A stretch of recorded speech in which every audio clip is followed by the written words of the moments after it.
వైష్ణవి హత్య కేసులో దర్యాప్తు ముమ్మరంగా కొనసాగుతోంది. పోలీసులు సైంటిఫిక్ ఎవిడెన్స్ని కీలకంగా తీసుకున్నారు. ప్రభుత్వం జోక్యం చేసుకొని హరిబాబుని కఠినంగా శిక్షించాలని అటు వైష్ణవి కుటుంబీకులు డిమాండ్ చేస్తున్నారు. చట్ట ప్రకారం త్వరగా శిక్షించండి అంటూ ఆవేదనకు గురవుతున్నారు. లేదంటే మాకు అప్పచెప్పండి అంటూ వైష్ణవి ఫ్యామిలీ కన్నీటి పర్యంతమవుతున్నారు. వైష్ణవి మృతిని కుటుంబం ఏమాత్రం తట్టుకోలేకపోతోంది. గుండెలు పగిలేలా ఏడుస్తున్నారు తల్లిదండ్రులు. నాకు కంటి ఆపరేషన్ ఎప్పుడు చేయిస్తావు వైషు అంటూ తండ్రి కన్నీటి పర్యంతమవుతున్నాడు. గుండెలు బాదుకుంటున్నాడు. 13 మంది అన్నదమ్ములు వైష్ణవి చనిపోయినప్పుడే తమ ప్రాణాలు కూడా పోయాయంటూ కన్నీటి పర్యంతమవుతున్నారు. ఇప్పటికే నిందితుడు హరిబాబుతో పాటుగా తల్లి లక్ష్మి, అన్నలు ఆనంద్, అశోక్లను కూడా రిమాండ్కి తరలించారు పోలీసులు. వైష్ణవి హత్య కేసులో గ్రామంలో ఒక్కసారిగా విషాదం నెలకొంది. ప్రేమ పెళ్లి భయం పట్టుకుంది ఆ గ్రామంలో. ప్రేమ పేరుతో పెళ్లి చేసుకుంటానంటే నమ్మొద్దంటూ గ్రామస్తులంతా ఆవేదన వ్యక్తం చేస్తున్నారు. సో 13 మంది అన్నలు, తల్లిదండ్రి, గ్రామస్తులంతా కూడా వైష్ణవి విషయంలో చాలా కన్నీటి పర్యంతమవుతున్నారు. ఒక రకంగా చెప్పాలంటే అందరి ఇంట్లో చాలా చలాకీగా చక్కగా మెదిలే అమ్మాయి. 13 మంది అన్నదమ్ములకి ఒకే ఒక్క చెల్లి. ఎంత గారాబంగా, ఎంత ప్రేమగా ఆ చెల్లిని వాళ్ళంతా చూసుకుని అర్థం చేసుకోండి. 13 మంది అన్నదమ్ముల్లో ఒక చెల్లి. నేను వీడియోలు చూసాను చాలా వరకు. వైష్ణవి సంఘటన తర్వాత అన్నదమ్ములు వెళ్ళిపోయి చెల్లి టిఫిన్ తీసుకొచ్చినా లేరా అని చెప్పి, బిర్యానీ తీసుకొచ్చినా లేరా చెల్లి అని చెప్పి తనని ఎక్కడైతే అంత్యక్రియలు చేశారో ఆ చోటుకు వెళ్ళిపోయి చేసిన చోట పడుకొని చెల్లి చెల్లి చెల్లి చెల్లి అని చెప్పి వాళ్ళు ఏడ్చే విధానం, చిట్టి అని వైషు అని వాళ్ళు చక్కగా పిలుచుకునే పదాలతో ఏడ్చే విధానం చూస్తే ప్రతి ఒక్కరు కన్నీళ్ళు పెట్టాల్సిందే. సో వైష్ణవి కుటుంబీకులు ఎంతటి కన్నీటి పర్యంతమయ్యారో ఆర్టీవీతో వారు మాట్లాడుకొచ్చారు. వారి మాటలు విన్నాం. ఎండరాయి ఎట్లుంటది, ఇప్పుడు వాన పడితే తడిసిపోతుంది, ఎండ పడితే ఎండిపోతుంది. చూసినావా? లేదు ఇంకా అయిపోయింది. పానాలు వేనే అన్న మా దగ్గర పానాలు ఒక్కోల పానం కూడా లేదు మా దగ్గర.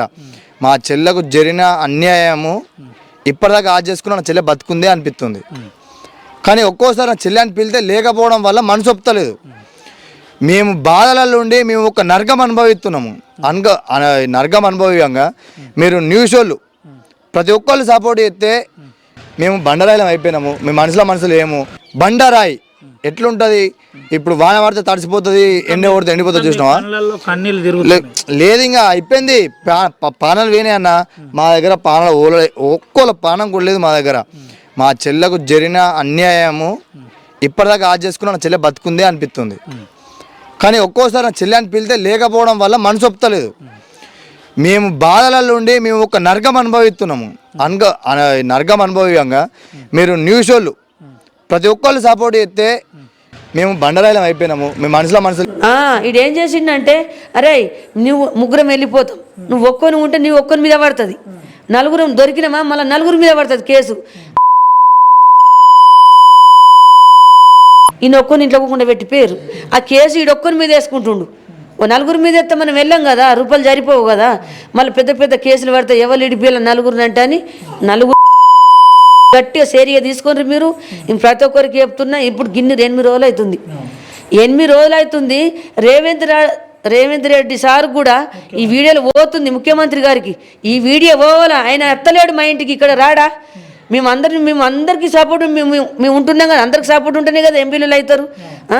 ఈ సపోర్ట్ అంతా అందరికి ఉంటుంది కదా, అందరు న్యాయం కరెక్ట్ మాట్లాడాలి. ఎంపీలు సార్కు దండం, కవితమ్మకు దండం, కేటీఆర్కు దండం. అది ఇంకా అమ్మ ఉన్నది, ఆమె ప్రేమ పేరు ఉండే సీతక్కకు నమస్కారం, పవన్ కళ్యాణ్కు నమస్కారం, మెట్పే ఎంపీలు గారికి నమస్కారం, అది నిజం. ఇప్పుడు జగిత్యాల ఎంపీలకి నమస్కారం. ప్రతి ఒక్కరికి మొక్కుతున్నా, నాకు ఏ న్యాయం జరుగుతలేదు, న్యాయం జరగాలని కోరుకుంటున్నా. ఆయనకు కఠినంగా శిక్షలు విధియాలి. అంటే ఈ రోజులలో తాగుబోతుగాళ్ళు ఉన్నారు, గంజాయిలు ఉన్నారు, యూత్ పిల్లలే ఉన్నారు. ఆయన ఇడిచిపెట్టిరు అనుకో ఇంకా వేరే వాళ్ళు కూడా అట్లనే అయిపోతారు. ఆడవాళ్ళకు కూడా సేఫ్టీ ఉండదు. ప్రేమను తొలకచ్చుకుంటారు, కథం చేసి ఇడిచిపెడతారు. ఆయనకైతే ఉరి శిక్ష బరబ్బరి ఇవ్వాలి. ఆయనను ఎంకరేజ్ చేసిన వాళ్ళు ఎవరైతే ఉన్నారో వాళ్ళ అన్న, వాళ్ళ అమ్మ, వాళ్ళ అన్నలు ఇద్దరు వాళ్ళకు కూడా కఠినంగా శిక్ష ఇవ్వాలి. ఏ అంశంలో అంటే పిల్ల అయితే మంచిది, బాగా మంచిది. మా ఆడకాడికే కదా మేమంతా ఒకటి దిక్కుంటాం, బాగా మంచిది. కానీ పిల్ల పాపం ఇట్లాంటిది కాదు. అట్లా చేసి బాగా తప్పు. ఇది పరిస్థితి, ఇట్లా చేయడం తప్పండి. అక్క ఏం చెప్తారు? వైష్ణవ్ అయితే చాలా మంచిది, ఆయనకైతే శిక్ష ఖచ్చితంగా ఇవ్వాలి. రైట్. కేవలం కుటుంబ సభ్యులే కాదు, ఊర్లో ఉన్న గ్రామస్తులంతా కూడా కన్నటి పర్యంతమవుతూ ఎలాగైనా సరే ప్రభుత్వం చర్యలు తీసుకోవాలి, ఆయనకు ఉరిశిక్ష వేయాలని చెప్తున్నారు. ప్రేమ పేరుతో బుట్టలో వేసుకొని వద్దన్న వెంటపడి బలమరణానికి పాల్పడి భయభ్రాంతులకు గురి చేసి ఎట్టకేలకి ప్రేమించి ఆ తర్వాత పెళ్లి చేసుకున్న తర్వాత ఈ రకంగా తన ఇంట్లో ఉంటూనే, అంటే అత్తగారింట్లోనే ఉంటూ వైష్ణవి ఇంట్లోనే ఉంటూ వైష్ణవి ఇంత దారుణాతి దారుణంగా హతమార్చినటువంటి ఒక వ్యక్తిని ఇంకా ఎలా వదిలేస్తున్నారు, ఇప్పటికే ఉరిశిక్ష వేయాల్సిందని చెప్పి ఆ గ్రామస్తులంతా ఆవేదన వ్యక్తం చేస్తున్నారు. 13 మంది అన్నదమ్ములు మా చెల్లె చనిపోయిన రోజే మా ప్రాణాలు కూడా పోయాయి, మేమంతా కేవలం ఒక విగత జీవులుగా ఉన్నాం అంతే, సో ఒక బండరాయిలాగా మేము మారిపోయామని చెప్పి ఆయన మాట్లాడే మాటలు చూస్తే డెఫినెట్గా ప్రతి ఒక్కరు కన్నులు పెట్టాల్సింది. ముఖ్యంగా గుండెల మీద టాటూ వేయించుకున్న ఫోటోని పీసీఆర్ ప్లే చేయండి. ఆ అన్న వైష్ణవి ఫోటోని గుండెల మీద టాటూగా వేయించుకున్నాడు. సో కింద విజువల్ మీరు చూస్తున్నారు. సో గుండెల మీద టాటూ వేయించుకున్నాడు చెల్లి ఫోటోని. ఇప్పుడు ఆ అన్న పరిస్థితి ఎంత ప్రేమగా ఎంత ఆప్యాయంగా చూసుకొని ఉంటే అంతలా టాటూ వేయించుకునేంతలా ప్రేమ ఉంటుంది.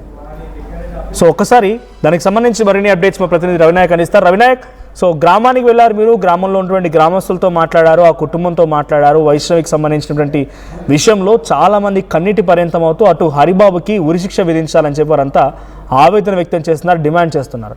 సో ఏం జరిగింది ఆ గ్రామంలో, ఇంకా ఎటువంటి విషాదచారాలు ఉన్నాయి, ఇప్పటివరకు ఈ కేసు ఎటువంటి పురోగతి సాధించింది? ఎస్ మనోజ్, హృదయ విదారకమైన యథార్థం మాదాపూర్లో జరిగింది. జగిత్యాల జిల్లా కోరట్ల మండలం మాదాపూర్లో జరిగిన ఆ వైష్ణవి ఘటన ఏదైతుందో, గంధం వైష్ణవి హత్య కేసు రోజుకో మలుపు తిరుగుతుందని చెప్పుకోవచ్చు. ప్రధానంగా పోలీసులు ఈ కేసులో దర్యాప్తు ముమ్మరం చేశారు.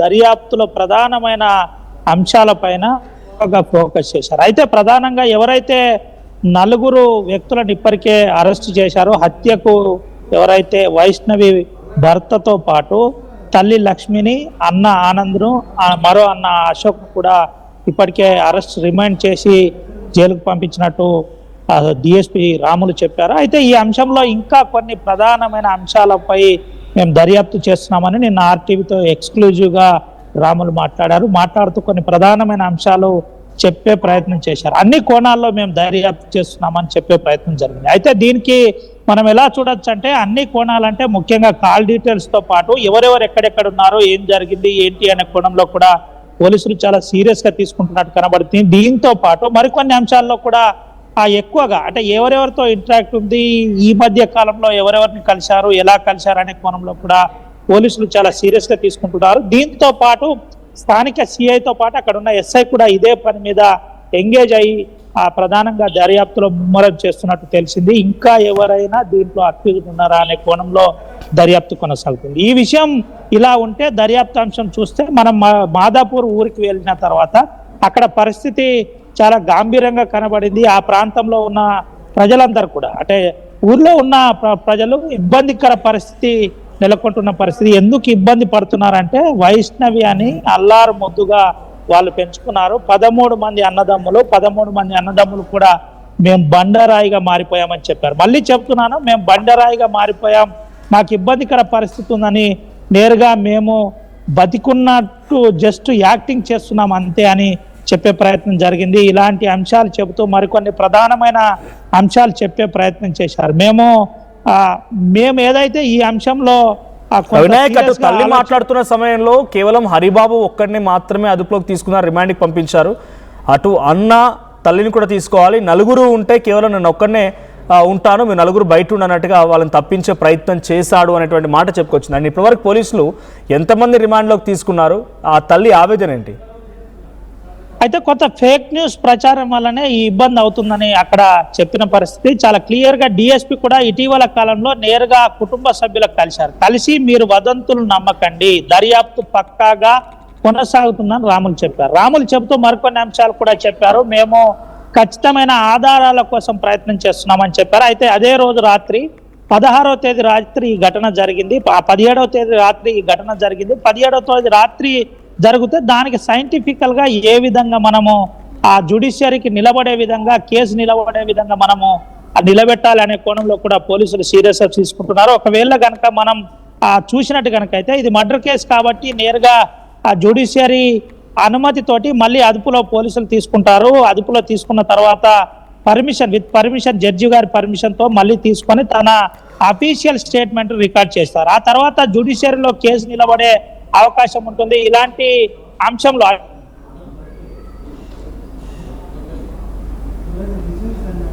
ఏంటి అనే కోణంలో కూడా విచారణ కొనసాగుతుంది. ఇలాంటి ప్రధానమైన అంశాలు కూడా అక్కడ ఉండే అవకాశం ఉంటుంది. కాబట్టి దీనిపై కొంత జాగ్రత్తగా పరిశీలిస్తున్నట్టు మనకు కనబడింది. దీంతో పాటు మరికొన్ని ప్రధాన అంశాల్లో పోలీసులు జాగ్రత్త పడుతున్న పరిస్థితి, ఎక్కడ కూడా మిస్టేక్ జరగకుండా జాగ్రత్త పడుతున్నారు. 2 రాష్ట్రాల్లో ఈ కేసు చాలా సీరియస్ గా మారింది. ఇప్పటికే దీనిపై ఎవరైతే వైష్ణవి యూట్యూబర్ ఉన్నదో ఆ యూట్యూబర్ చనిపోయిన వైష్ణవి యూట్యూబర్ ఎవరైతే ఉన్నదో ఆ అంశంలో అభిమానుల ప్రెజర్ కూడా ఉండబోతుంది అని కొంత ఇంటెలిజెన్స్ హెచ్చరించడం, ఇలాంటి ప్రధాన అంశాలు చాలా సీరియస్ గా తీసుకున్నారు. అయితే ముఖ్యంగా వాళ్ళ తల్లి ఒకే ఒక విషయం చెప్తుంది, ఎవరైతే ప్రభుత్వాలు ఉన్నాయో ప్రభుత్వం ఉందో ప్రభుత్వం అంశంలో మాట్లాడాలి, స్పందించాలి. ముఖ్యమంత్రి రేవంత్ రెడ్డి కూడా స్పందించి ఫాస్ట్ ట్రాక్ కోర్టు ద్వారా ఈ కేసు విచారణ జరగాలని చెబుతున్నారు. దీంతో పాటు మరికొన్ని అంశాలు కూడా మాట్లాడే ప్రయత్నం చేస్తున్నారు. ఎక్కడ కూడా మాకు అన్యాయం జరగకుండా స్థానిక ఎమ్మెల్యేతో పాటు, మళ్ళీ చెబుతున్నాను, స్థానిక ఎమ్మెల్యేతో పాటు అందరూ సహకరించాలని చెబుతున్నారు. ముఖ్యంగా కవిత, కేటీఆర్ కూడా మమ్మల్ని చూడాలి, మా పరిస్థితులు చూడాలి, ఈ కేసుపై కూడా స్పందించాలని చెప్పే ప్రయత్నం చేస్తున్నారు. దీంతో పాటు ఓవరాల్ అంశం మాకు అన్యాయం జరిగితే మాకే అప్పచెప్పండి, మేము చూసుకుంటాం. మేము ప్రభుత్వంతో పాటు జ్యుడిషియరీ విధానాన్ని, రాజ్యాంగాన్ని గౌరవిస్తున్నాం. పీనల్ కోడ్కు మేము లోబడే పని చేస్తాం. మేము ఎక్కడ కూడా ఇబ్బందికరంగా మాట్లాడమని ఆర్టీవీతో చెప్పే ప్రయత్నం చేశారు. ఏది ఏమైనప్పటికీ తమ్ముడు అన్న సంతోష్ మాట్లాడుతూ, మేము ఇప్పుడు నిర్జీవంగా ఉన్నాం, మా చెల్లె కనబడట్లేదని ఇబ్బంది పడుతున్నాం, కానీ చెల్లె జ్ఞాపకాలు మాతోటే ఉన్నాయని చెబుతున్నారు. తండ్రి కూడా మాట్లాడుతూ మరో అంశం చెప్పాడు, అమ్మ నాకు కన్ను పెట్టిస్తా అని చెప్పింది, చిట్టి నాకు కన్ను పెట్టిస్తా అని చెప్పింది, కానీ చిట్టి లేని లోటు తీర్చలేదని నేరుగా ఆర్టీవీతో మాట్లాడుతూ కన్నీరు పర్వతమైన పరిస్థితి కనబడింది. Manoj, right, thank you Ravinayak. So మొత్తంగా వైష్ణవి హత్య కేసులో దర్యాప్తు ముమ్మరంగా కొనసాగుతోంది. ఇటు సైంటిఫిక్ ఎవిడెన్స్ని కీలకంగా తీసుకున్నారు పోలీసులు. సో అటు కుటుంబం కన్నీటి పర్యంతమవుతోంది. 13 మంది అన్నదమ్ములు మేమంతా కూడా మా చెల్లి చనిపోయిన రోజునే మా ప్రాణాలు కూడా పోయాయి. మేము కేవలం ఒక బండరాళ్ళమా మాత్రంగా ఉన్నాం అంతే. గుండెలపైన పచ్చబొట్టు వేసుకున్నారంటే ఆ చెల్లెల అంటే ఆ అన్నలకి ఎంత ప్రేమ అర్థమవుతోంది. ఆ అమ్మాయి చనిపోయిన రోజు నుంచి ఈ రోజు వరకు ప్రతిరోజు ఆ అమ్మాయిని తలుచుకొని ఆమెను అంత్యక్రియలు చేసిన చోటుకు వెళ్ళి అక్కడే పడుకొని ఏడుస్తున్నారు, కన్నీటి పర్యంతం అవుతున్నారు. చెల్లి లేరా అని చెప్పి చిట్టి, వైషు, రకరకాల వాళ్ళు ముద్దుగా పిలుచుకునే పేర్లతో అక్కడే పడుకొని పోతున్నారు, కన్నీటి పర్యంతం అవుతున్నారు. ఈ సంఘటనకు సంబంధించి సోషల్ మీడియాలో వైరల్ అవుతున్న వీడియోలు చూసి బహుశా ప్రతి ఒక్కరు కన్నీళ్లు పెడతారేమో. హరిబాబు ఆయన ఆ అమ్మాయి ప్రేమించకపోతే వెంటపడి బలమరణానికి ప్రయత్నించి ఒక రకంగా లిటరల్లీ బ్లాక్మెయిల్ చేసి ఆ అమ్మాయిని మళ్ళీ ప్రేమించుకునేలా చేసి ప్రేమించి పెళ్లి చేసుకొని ఆ తర్వాత ఆ అమ్మాయి ఇంట్లో ఉంటూనే, అంటే అత్తగారి ఇంట్లో ఉంటూనే ఆ అమ్మాయిని హతమార్చాడంటే ఎంతటి దుర్మార్గుడు హరిబాబు అని అర్థమవుతోంది. సో హరిబాబుని ఎలాగైనా కఠినంగా శిక్షించండి, ఆయనకు ఉరిశిక్ష వేయండి అని చెప్పి కేవలం ఆ కుటుంబమే కాదు పూర్తిగా ఆ గ్రామం అంతా కన్నీటి పర్యంతం అవుతోంది. ఇక్కడ విజువల్లో మీరు చూస్తున్నారు, ఒక అన్న, వైష్ణవి అన్న గుండెల పైన వైష్ణవి ఫోటోని పచ్చబొట్టు వేసుకున్నటువంటి ఆ విజువల్ కూడా మనం చూస్తూ ఉన్నాం. సో ఎంతటి ప్రేమగల్ల ఒక ముద్దుగా గారాల పట్టి వైష్ణవి ఆ కుటుంబంలో పెరిగింది. ఇప్పుడు ఆ అమ్మాయి మరణంతో ఆ కుటుంబంలో ఎంతటి విషాదం అంటే ఆ లోటుని బహుశా ఎవరూ తీర్చలేరేమో. ఒకసారి మళ్ళీ ఆ గ్రామస్తులు, ఆ తల్లి అండ్ అన్న మాట్లాడిన మాటలు విన్నాం. ఎట్లుంటది ఇప్పుడు వాన పడితే తడిసిపోతుంది, ఎండ పడితే ఎండిపోతుంది, చూసినావా? లేదు ఇంకా అయిపోయింది. పానాలు వేనే అన్న, మా దగ్గర పానాలు ఒక్కోల పానం కూడా లేదు మా దగ్గర. మా చెల్లెకు జరిగిన అన్యాయము ఇప్పటిదాకా ఆజ్ చేసుకుని నా చెల్లె బతుకుందే అనిపిస్తుంది. కానీ ఒక్కోసారి నా చెల్లె అని పిలితే లేకపోవడం వల్ల మనసు ఒప్పుతలేదు. మేము బాధలలో ఉండి మేము ఒక నరకం అనుభవిస్తున్నాము. నరకం అనుభవంగా మీరు న్యూస్ వాళ్ళు ప్రతి ఒక్కళ్ళు సపోర్ట్ చేస్తే మేము బండరాయిలం అయిపోయినాము. ఇడేం చేసిండంటే, అరే నువ్వు ముగ్గురం వెళ్ళిపోతాం, నువ్వు ఒక్కొని ఉంటే నీ ఒక్కరి మీద పడుతుంది, నలుగురం దొరికినామా మళ్ళీ నలుగురి మీద పడుతుంది కేసు. ఈయన ఒక్కరిని ఇంట్లో పోకుండా పెట్టి పేరు ఆ కేసు ఈడొక్కరి మీద వేసుకుంటుండు. ఓ నలుగురి మీద ఎత్తే మనం వెళ్ళాం కదా, రూపాయలు సరిపోవు కదా, మళ్ళీ పెద్ద కేసులు పడితే ఎవరు ఇడిపిల్ల నలుగురిని అంటే అని నలుగురు గట్టిగా సేరిగా తీసుకొని మీరు ప్రతి ఒక్కరికి చెప్తున్నా. ఇప్పుడు గిన్నె 8 రోజులు అవుతుంది, 8 రోజులు అవుతుంది. రేవంత్ రెడ్డి సార్ కూడా ఈ వీడియోలో పోతుంది ముఖ్యమంత్రి గారికి, ఈ వీడియో పోవాలా, ఆయన ఎత్తలేడు మా ఇంటికి, ఇక్కడ రాడా, మేము అందరికీ సపోర్ట్ మేము ఉంటున్నాం కదా, అందరికి సపోర్ట్ ఉంటేనే కదా ఎంపీలు అవుతారు. ఈ సపోర్ట్ అంతా అందరికి ఉంటుంది కదా, అందరు న్యాయం కరెక్ట్ మాట్లాడాలి. ఎంపీలు సార్కు దండం, కవితమ్మకు దండం, కేటీఆర్కు దండం, అది ఇంకా అమ్మ ఉన్నది, ఆమె పేరు ఉండే సీతక్కకు నమస్కారం, పవన్ కళ్యాణ్కు నమస్కారం, మెట్పే ఎంపీలు గారికి నమస్కారం, అది నిజం ఇప్పుడు జగిత్యాల ఎంపీలకి నమస్కారం. ప్రతి ఒక్కరికి మొక్కుతున్నా, నాకు ఏ న్యాయం జరుగుతలేదు, న్యాయం జరగాలని కోరుకుంటున్నా. ఈడేం చేసిండంటే, అరే నువ్వు ముగ్గురం వెళ్ళిపోతాం, నువ్వు ఒక్కొని ఉంటే నీ ఒక్కరి మీద పడుతుంది, నలుగురం దొరికినామా మళ్ళీ నలుగురి మీద పడుతుంది కేసు. ఆయనకు కఠినంగా శిక్షలు విధియాలే. అంటే ఈ రోజులల్లో తాగుబోతుగాళ్ళు ఉన్నారు, గంజాయిలు ఉన్నారు, యూత్ పిల్లలే ఉన్నారు. ఆయన ఇడిచిపెట్టిరు అనుకో, ఇంకా వేరే వాళ్ళు కూడా అట్లనే అయిపోతారు, ఆడవాళ్ళకు కూడా సేఫ్టీ ఉండదు. ప్రేమను తొలకచ్చుకుంటారు, కథం చేసి ఇడిచిపెడతారు. ఆయనకైతే ఉరి శిక్ష బరబ్బరి ఇవ్వాలి. ఆయనను ఎంకరేజ్ చేసిన వాళ్ళు ఎవరైతే ఉన్నారో వాళ్ళ అన్న, వాళ్ళ అమ్మ, అలా అన్నలు ఇద్దరు, వాళ్ళకు కూడా కఠినంగా శిక్ష ఇవ్వాలి. ఏ అంశంలో అంటే పిల్ల అయితే మంచిది, బాగా మంచిది. మా ఆడకాడికే కదా మేమంతా ఒకటి దిక్కుంటాం, బాగా మంచిది. కానీ పిల్ల పాపం ఇట్లాంటిది కాదు, నాకు అట్లా చేసి బాగా తప్పు. ఇది పరిస్థితి, ఇట్లా చేయడం తప్పండి. అక్క ఏం చెప్తారు? వైష్ణవ్ అయితే చాలా మంచిది, ఆయనకైతే ఉరిశిక్ష ఖచ్చితంగా ఇవ్వాలి. ఆయనకు కఠినంగా శిక్షలు విధియాలే.